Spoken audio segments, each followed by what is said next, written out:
And how did you learn? Because, you were known for getting the best mentors, and you were known for going to, train with Greg Jackson in New Mexico, to obviously train with Faraz Sahabi at TriStar. Danaher said you used to drive down like 4 hours or 6 hours just to train with him, and you would assemble these kind of dream teams to build up your camps. I mean, that was very intentional by you. Is that something that you had to learn how to do, or was this just obvious? No, I wanted to increase my skills. So the idea is when you're out of competition, when you're not in competition time, when you're a few months away from competition, you want to work on your skills, like on boxing. So I had a chance to add incredible boxing trainers. And I spar with many world champions in boxing. You want to do the same thing in different areas of the sport. Like in boxing is only one area. It's a very limited but specialized area. Jiu-jitsu, same thing. Travel all around the world. Jiu-jitsu, Muay Thai, karate, wrestling. However, when the fight get close, when you're less than, I would say, 2 months away from a fight, now your training shift from a more global sort of approach, So you mix everything together. So when you're away from a fight, you do everything every sport, specialized sport, in every discipline to get better. But when you get close to a fight, now you put it all together. And what does it help your transition?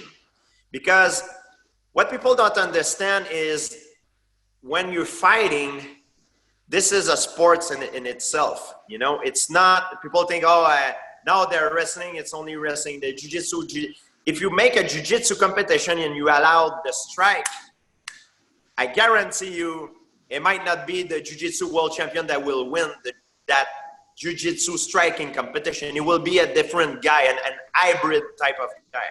And it's same thing in mixed martial art. Same thing in boxing. You do boxing, but you just add, for example, clinch, and you're allowed to clinch in the boxing.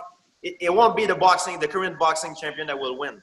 You change the rules, you change the games, and I know that. So I always strongly believe that to increase my skills in mixed martial art, I needed to mix it all together. So I was not the best wrestler, the best striker, or the best submission artist, but I was very good at putting it all together and making it during the fight, make a momentum that my opponent couldn't keep up with, and that's how I was good at.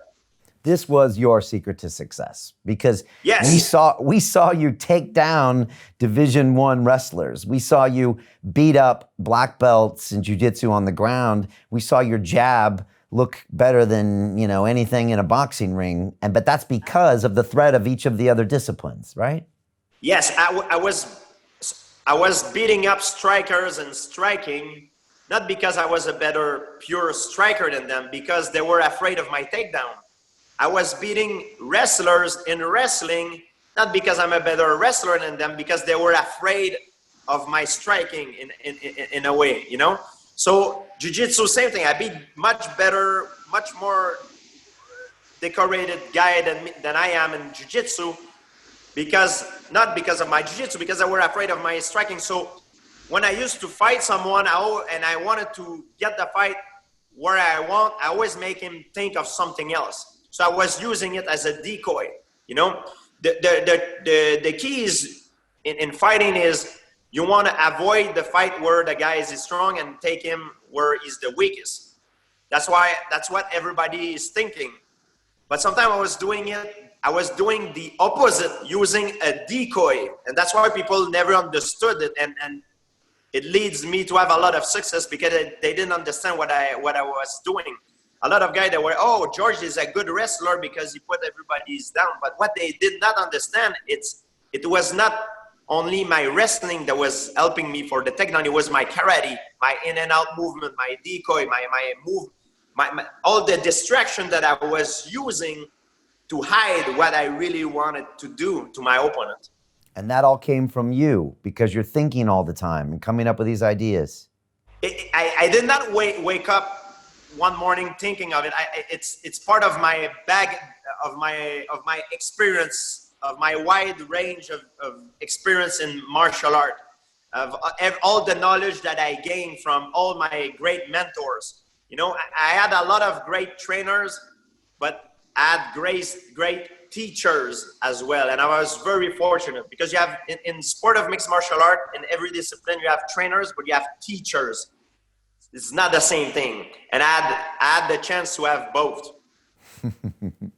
What are some of the names that come to your mind when you think about those teachers? John Danaher in Jiu-Jitsu, Firas Zahabi, Phil Nurse, Greg Jackson, Freddie Roach. There's so many. And I have Christophe Midou, someone that nobody knows. He was there in the beginning, took me underneath his wing. And he's quite a character, you know. He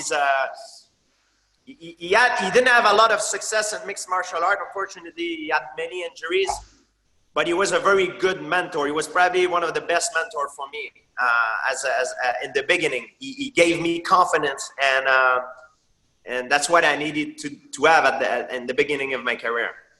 And you John must have... Denard gave me the knowledge, and Freddie Roach gave me the knowledge. Greg Jackson, Ferraz helped me putting it all together. And I'm very grateful for that. I was, you know, to be successful in a sport, I was born a good athlete. Of course, I worked really hard, but I was fortunate. I was very lucky to cross path with these incredible mentors that I had.